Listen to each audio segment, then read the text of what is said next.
Now, really unexpected, the Republicans apparently are turning on their banker friends and their CEO friends. They're upset that the CEOs are now working with a lot of the Democrats on the grand bargain. Now, the Republicans are saying, look, we've been holding down the fort here on protecting your low taxes all this time, whether it's for the high-end earners or whether it's for corporations themselves. Now you go work with the Democrats on the things that they want. We find this unacceptable. So out of nowhere, of all people, Dave Camp, Republican from Michigan, is proposing a bill that would tax financial transactions related to derivatives. Get a load of this. Are you ready? Are you sitting down? I love this bill. Okay, it's proposed by Republicans, and I would sign it in a second. I would vote for it. I would do whatever it takes to make it happen. Look, what it does is it would limit the amount of trades that they're making that are risky because they have to pay a small percentage of taxes each time. Once you add it up, it leads to a good incentive for not taking more risk-taking. Plus, it raises a significant amount of money. It's a win-win. Now, in fact, it was originally proposed by Democrats, as you're about to see, or some portions of it were. Let me quote Huffington Post here in explaining the bill. The House Ways and Means Committee Chairman Dave Camp is considering legislation that would significantly increase taxes for the nation's largest banks. That is a sentence I thought I would never see in print.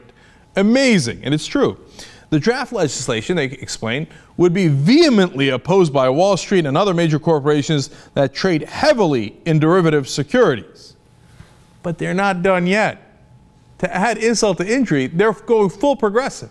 Quote, Camp's legislation also would permanently establish a homeowner aid plan advocated by former Representative Brad Miller, Democrat of North Carolina. Brad Miller, one of the smartest progressives in the House before he retired. A real fighter, somebody who was standing up for the middle class. They're going to his bill to help homeowners? Republicans? They're saying, hey, instead of protecting the bankers, let's protect the homeowners. This is unprecedented. Why? Because the Republicans are mad that the CEOs, in their view, have sold them out and are now striking a bargain with the Democrats. And why is that happening? Because the CEOs realize, God, the Democrats are giving us so much of what we want. Let's just take it. I know we told these Republicans and we paid these Republicans to be obstinate and to never take a deal and to never raise our taxes a dime. But man, these taxes cuts are so good for corporations because in that last fiscal cliff deal where they raised taxes on some of the rich, they actually lowered them on corporations. And so that sets up an interesting paradigm where it's the rich versus corporations, a fight that almost never happens because a lot of the corporate executives, of course, are the rich. But they're not exactly the same group of people. It's not completely overlapping circles. So listen to Dave Camp, and by the way, Orrin Hatch, also angry at these CEOs, also on board for pushing not necessarily this legislation, but legislation against the bankers and CEOs. Quote, the practical reality is that there's simply not enough money on the individual side of the tax code to achieve the size of tax increases the president is seeking. In endorsing the president's push for higher tax rates, you are also risking some of your own top priorities for tax reform. That's their threat to the corporate CEOs, saying, listen, man, our job is to protect the rich. Now, a lot of you are rich, but you think, I guess, you're going to make more money from the gifts you're getting on the corporate side that you're going to be paying in taxes. But there are other people who are not getting those gifts who are also rich. They also pay us. So we're not liking what we're seeing here. Our job is to protect all the rich, not just the corporate CEOs. How's that for an interesting food fight within the Republican Party? But here comes the most damning part of this. How much the Democratic Party has become the party of corporations and their CEOs. Get a load of this GOP operative quote. Fascinating. In just a few months, their lobbying campaign has resulted in Republicans initiating new revenues on their backs, referring to the CEOs. Maybe the CEOs can kill it by Democrats insisting the taxes aren't high enough. Do you get that? So it's this GOP operative saying, hey, the Democrats and the CEOs agree. We don't agree, but but when we push this new taxes onto the corporate CEOs, the Democrats might kill it by pretending that the taxes aren't high enough, when in reality, they want to protect corporations and make sure their taxes are low. He's right about that. So the Democratic Party, in an unbelievable jujitsu, has actually become the Republican Party, the better representatives of multinational corporations. And the Republicans recognize it, and they're mad about it. And they're saying the trick that the Democrats will use is to pretend that they're protecting the middle class when in fact they'd be screwing them over. All right, now, the final piece of this reporting goes to prove that point, although I don't believe they drew the right conclusion. So let me give you that interaction that happened between Harry Reid, who of course the Senate Majority Leader, Schumer, who's the closest to the banks and to the CEOs within the Democratic Party, senator from New York. They're meeting with those corporate CEOs, and this happens. As one CEO lectured the senators about fiscal responsibility, compromise, and shared sacrifice, an aide to Reid passed the Majority Leader a note saying that the CEO's company had paid an effective tax rate of 0 for the past year, according to a source in the meeting. Now, so far so good. If the Democrats were actually looking out for us, they show that note to the corporate CEOs and go, whoa, now you're going to have to chip in here. You, Mr. Responsibility, didn't pay anything. But here's what happens instead. Quote, Reid showed the note to Schumer, sitting next to him.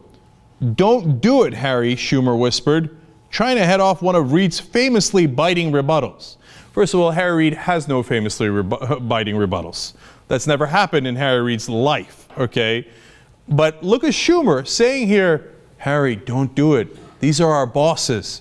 Don't tell them how full of crap they are. Remember, these are the guys we're getting the money for. These are the guys we're serving. So what happens? Does Harry Reid listen to Schumer? Of course! Reid bit his tongue, but the credibility of the corporate titans had been undone. No, it hadn't. They never even heard about it. Reid didn't tell them. They never knew the note existed. Their so-called credibility was perfectly intact. Even though the Democrats knew how full of crap they were, they didn't tell them. Instead, they protected them. So the very last part of that reporting is totally the wrong analysis. But the rest of it gives you a sense of what happened in that room and gives you a sense of how the parties have now switched. And remember, we've been saying all along, the Republicans are the bad cops and the Democrats are the good cops, right? That's how they play this game. But the ultimate goal is to give these corporate CEOs what they want. Now, it's not to say that the Republicans have switched so all of a sudden they're actually against corporations and they'll actually pass this bill. They won't pass that bill at all. Believe me, it's just a bluff and there's no way they're going to actually pass that bill, right? But it does go to show you we're close to a deal, because how does good cop, bad cop work? Bad cop works you over, works you over, works you over, and then the good cop comes in and goes, sorry about my buddy, man. But you know what? If you sign the deal, I think you're going to, I can protect you. And the bad cop breaks a chair, as Dave Camp is doing here, like, oh, damn it, John, don't do that. And he storms out of the room. And then you sign the deal with the good cops. And next thing you know, you just got hosed. And this is the game coming to a conclusion. Fascinating. All right. Now, why won't the Republicans actually do that legislation? U.S. Chamber of Commerce spent $125 million lobbying last year. They also spent $36 million in the elections. That's direct contributions to politicians. Of the $36 million, by the way, $28 million went to Republicans. See, gee, I wonder if the Republicans will cross the Chamber of Commerce.